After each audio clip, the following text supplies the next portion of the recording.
Torin was out at the edge of the cabbage field that day, the day the people came.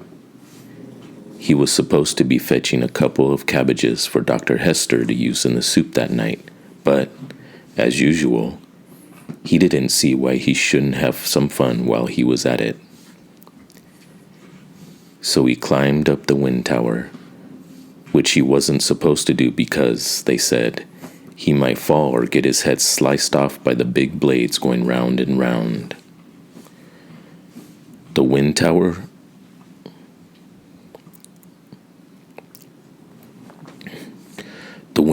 was four-sided, made of boards nailed one above the next like the rungs of a ladder.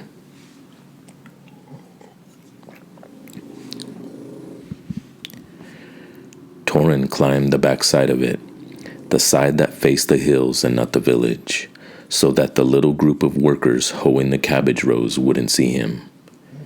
At the top, he turned around and sat on the flat place behind the blades, which turned slowly in the idle summer breeze. He had brought a pocketful of small stones up with him, planning on some target practice. He liked to try to hit the chickens that rummaged around between the rows of cabbages. He thought it might be fun to bounce a few pebbles off the hats of the workers, too. But before he had even taken the stones from his pocket, he caught sight of something that made him stop and stare. Out beyond the cabbage field was another field, where young tomato and corn and squash plants were growing, and beyond that the land sloped up into a grassy hillside dotted, at this time of year, with yellow mustard flowers. Torin saw something strange at the top of the hill, something dark.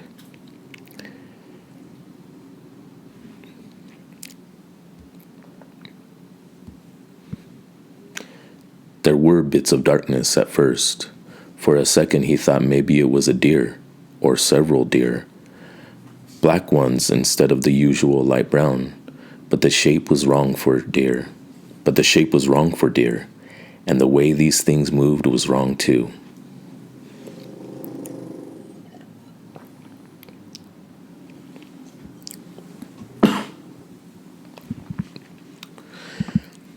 He realized very soon that he was seeing people, a few people at first, and then more and more of them.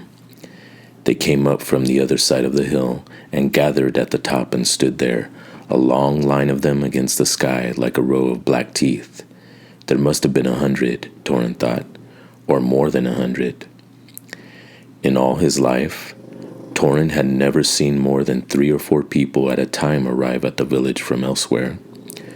Almost always, the people who came were roamers, passing through with a truckload of stuff from the old towns to sell. This massing of people on the hilltop terrified him. For a moment he couldn't move. Then his heart started up a furious pounding, and he scrambled down off the river tower so fast that he scraped his hands on the rough boards. "Someone's coming," he shouted as he passed the workers. They looked up, startled. Torin ran at full speed toward the low cluster of brown buildings at the far end of the field. He turned up a dirt lane, his feet raising swirls of dust, and dashed through the gate in the wall and across the courtyard, in through the open door, all the time yelling, "Someone's coming! Up on the hill! Auntie Hester! Someone's coming!" He found his aunt in the kitchen, and he grabbed her by the waist of her pants and cried, "Come and see! There's people on the hill!"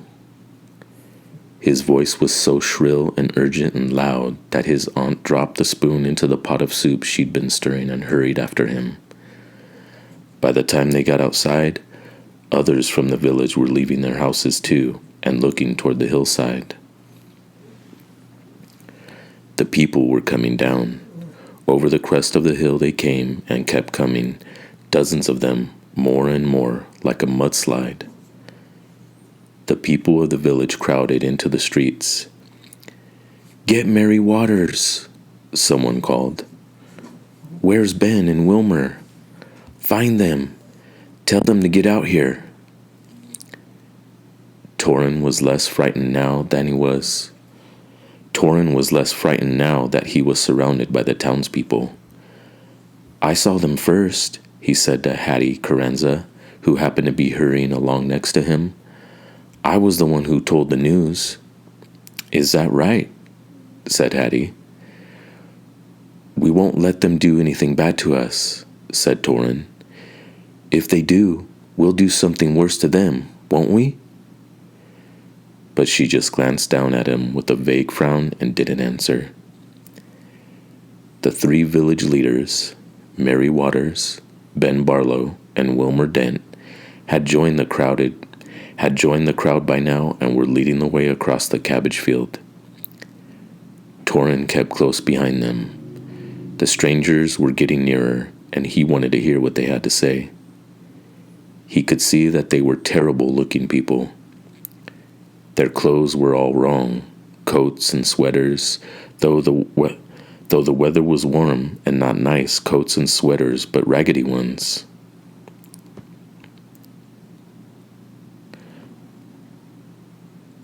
Coats and sweaters. Their clothes were all wrong, coats and sweaters, though the weather was warm, and not nice coats and sweaters, but raggedy ones, patched, unraveling, faded, and grimy. They carried bundles, all of them, sacks made of what looked like tablecloths or blankets gathered up and tied with string around the neck. They moved clumsily and slowly. Some of them tripped on the uneven ground and had to be helped up by others. In the center of the field, where the smell of new cabbages and fresh dirt and chicken manure was strong, those at the front of the crowd of strangers met the village leaders.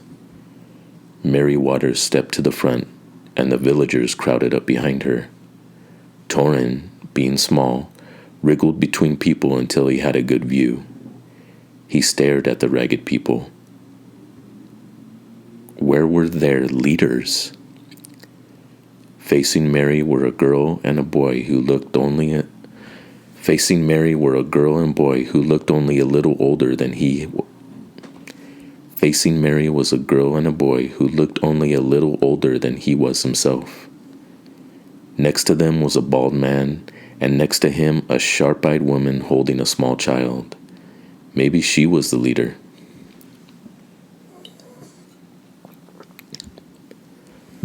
But when Mary stepped forward and said, "Who are you?" it was the boy who answered.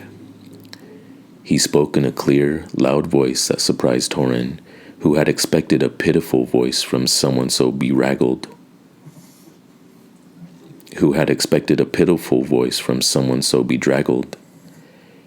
"We come from the city of Ember," the boy said. "We left there because our city was dying. We need help." Mary, Ben, and Wilmer exchanged glances. Mary frowned. "The city of Ember? Where's that? We've never heard of it."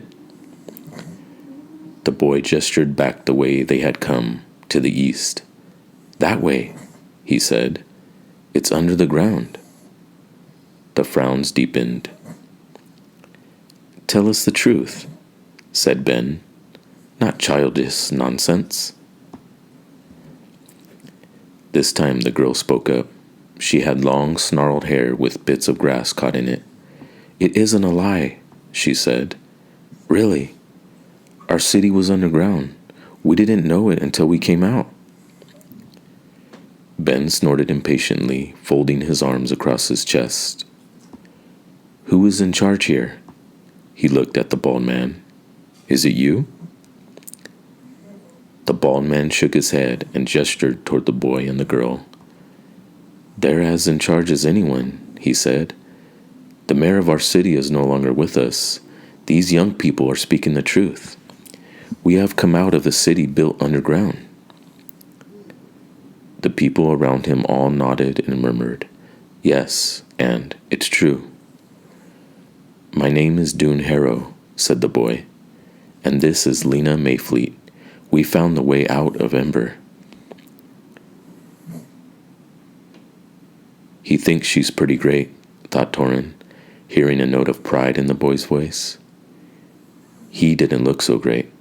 His hair was shaggy, and he was wearing an old jacket that was coming apart at the seams and grimy at the cuffs. But his eyes shone out confidently from under his dark eyebrows. "We're hungry," the boy said, "and thirsty. Will you help us?" Mary, Ben, and Wilmer stood silent for a moment. Then Mary took Ben and Wilmer by the arms and led them aside a few steps. They whispered to each other, glanced up at the great swarm of strangers, frowned, whispered some more. While he waited to hear what they'd say, Torin studied the people who said they came from underground. It might be true. They did, in fact, look as if they had crawled up out of a hole. Most of them were scrawny and pale, like the sprouts you see when you lift up a board that's been lying on the ground, feeble things that have tried to grow in the dark. They huddled together looking frightened. They looked exhausted too. Many of them had sat down on the ground now, and some had their heads in the laps of others. The 3 village leaders turned again to the crowd of strangers. "How many of you are there?" Mary Waters asked. "About 400, said the boy, Dune. Mary's dark eyebrows jumped upward. 400? In Torin's whole village, there were only 322. He swept his gaze out over this vast horde. They filled half the cabbage field and were still coming over the hill like a swarm of ants. The girl with the ratty hair stepped forward and raised a hand as if she were in school. "Excuse me, Madam Mayor," she said. Torin snickered. Madam Mayor? Nobody called Mary Waters Madam Mayor. They just called her Mary. "Madam Mayor," said the girl, "my little sister is very sick." She pointed to the baby being held by the sharp-eyed woman. It did look sick. Its eyes were half closed, and its mouth hung open. "Some others of us are sick too," the girl went on. "Or hurt. Lottie Hoover tripped and hurt her ankle, and Nammy Proggs is exhausted from walking so far. She's nearly 80 years old. Is there a doctor in your town? Is there a place where sick people can lie down and be taken care of?" Mary turned to Ben and Wilmer again, and they spoke to each other in low voices. Torin could catch only a few words of what they said. "Too many, but human kindness, maybe take a few in." Ben rubbed his beard and scowled. Wilmer kept glancing at the sick baby. After a few minutes, they nodded to each other. Mary said, "All right, hoist me up." Ben and Wilmer bent down and grasped Mary's legs. With a grunt, they lifted her so that she was high enough to see out over the crowd. She raised both her arms and cried, in a voice that came from the depths of her deep chest. "People of Ember, welcome. We will do what we can to help you. Please follow us." Ben and Wilmer set her down, and the 3 of them turned and walked out of the cabbage field and toward the road that entered the village. Led by the boy and the girl, the crowd of shabby people followed. Torin dashed ahead, ran down the lane, and got up onto the low wall that bordered his house. From there, he watched the people from underground go by. They were strangely silent. Why weren't they jabbering to each other? But they seemed too tired to speak or too stupid. They stared at everything, wide-eyed and drop-jawed, as if they had never seen a house before, or a tree, or a chicken. In fact, the chickens seemed to frighten them. They shrank back when they saw them, making startled sounds. It took a long time for the whole raggedy crowd to pass Torin's house, and when the last people had gone by, he jumped down off the wall and followed them.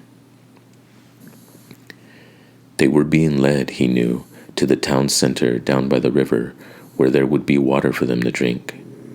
After that, what would happen? What would they eat? Where would they sleep?